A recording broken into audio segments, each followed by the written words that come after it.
साथियों नमस्कार।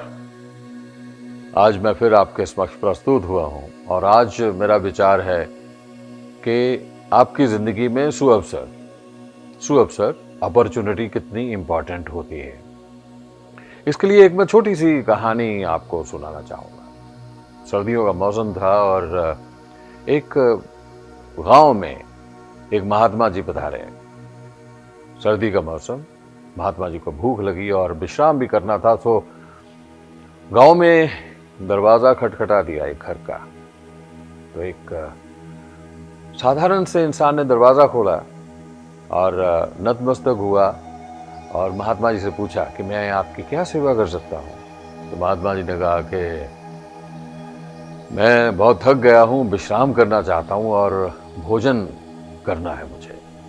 तो उसने उनको भीतर बुलाया, भोजन परोसा और उसके बाद एक अच्छा सा बिछोना दिया ताकि महात्मा जी विश्राम कर पाए। और महात्मा जी सो गए।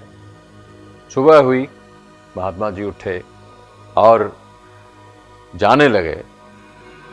जाते हुए उन्होंने उस आदमी को एक पत्थर दिया और कहा, मैं तुमसे बहुत खुश हूं, ये पत्थर लोहे से घिसोगे तो वो सोना बन जाएगा। इसे जितना भी सोना तुम बना सकते हो बना लो, मैं 7 दिन के बाद ये पत्थर तुमसे वापस ले जाऊंगा। ये कहकर महात्मा जी चले गए। आदमी बहुत प्रसन्न हुआ, मंडी में गया और लोहे का भाव पूछने लगा। व्यापारी ने कहा कि 2 दिन पहले ये बहुत सस्ता था लेकिन आज 100 रुपए प्रति क्विंटल हो गया। तो आदमी ने कहा कि 1-2 दिन में और भी कुछ कम हो जाएगा। तो व्यापारी ने कहा, हाँ, अगर बढ़ सकता है तो कम भी हो सकता है, 2 दिन के बाद शायद कम हो जाए। तो बोला, ठीक है, मैं 2 दिन के बाद आकर 1 क्विंटल लोहा लेके जाऊंगा। घर आ गया, 2 दिन इंतजार करता रहा, पत्थर देखता रहा कि मैं इसको लोहे के साथ घिसूंगा और वो सोना बन जाएगा। मन ही मन बहुत प्रसन्न होता रहा। 2 दिन के बाद सुबह होते ही फिर मंडी में गया, देखा सिर्फ 2 रुपए कम हुए क्विंटल के पीछे। तो कहने लगा कि क्या इससे भी और कम होगा? तो व्यापारी बोला कि हो सकता है आने वाले 2 दिनों में ये और कम हो जाए। चलो ठीक है, मैं 2 दिन के बाद ले जाऊंगा। वो कहकर घर वापिस आ गया। फिर 2 दिन का इंतजार करने लगा और वहां पे गया तो 95 रुपए क्विंटल का रेट लगा हुआ था। तो उसने कहा, चलो ठीक है, ये ले जाते हैं, लेकिन लेके कैसे जाऊंगा? और जब पूछा कि गाड़ी वाला कितने पैसे लेगा, तो उसने कहा कि 10 रुपए लगेंगे।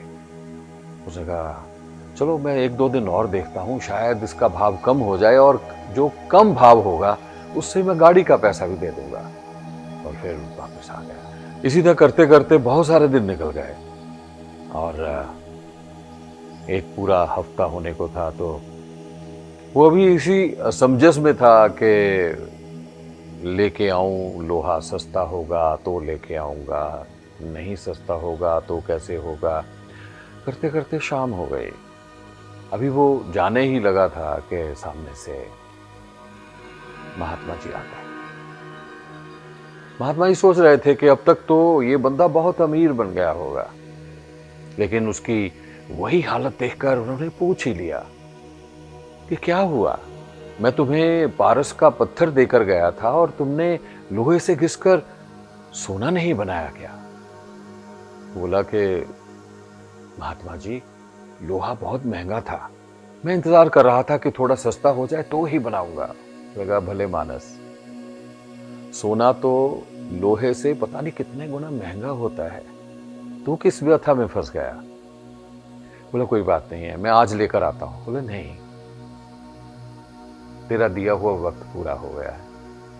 आज पूरे 7 दिन हो गए हैं और मैं ये पत्थर वापिस लेने आया हूं। वो उनके पांव में गिर गया, गिड़गिड़ाने लगा। लेकिन महात्मा जी ने कहा कि तूने अपने हाथ में आया हुआ ये सुअवसर खत्म कर दिया है। मेरा आपको ये कहानी सुनाने का मंतव्य सिर्फ इतना ही था कि जो भी सुअवसर आपके पास आता है उसको छोड़िएगा मत। मैं आपसे अनुरोध करूंगा कि जीपी हरिक्रांति आपके लिए एक शुभ अवसर बन के आई है। जैसे ही कोई भी हमारा लीडर, कोई भी हमारा रिप्रेजेंटेटिव आपके पास जीपी की इंफॉर्मेशन लेकर आता है तो उसका इस्तेकबाल कीजिए। ये आप सब लोगों के लिए बहुत बड़ी अपॉर्चुनिटी है, इसे छोड़िएगा मत। ये वही जीपी हरिक्रांति, ये पारस है। आप लोहे से घिसेंगे तो सोना बन जाएगा। इंतजार मत कीजिए, अवसर को पहचानिए, अपॉर्चुनिटी को पहचानिए और लग जाइए काम पर। सफलता आपकी होगी। इसी के साथ आपसे फिर मिलूंगा। जय जीपी, जय हरिक्रांति, जय भारत।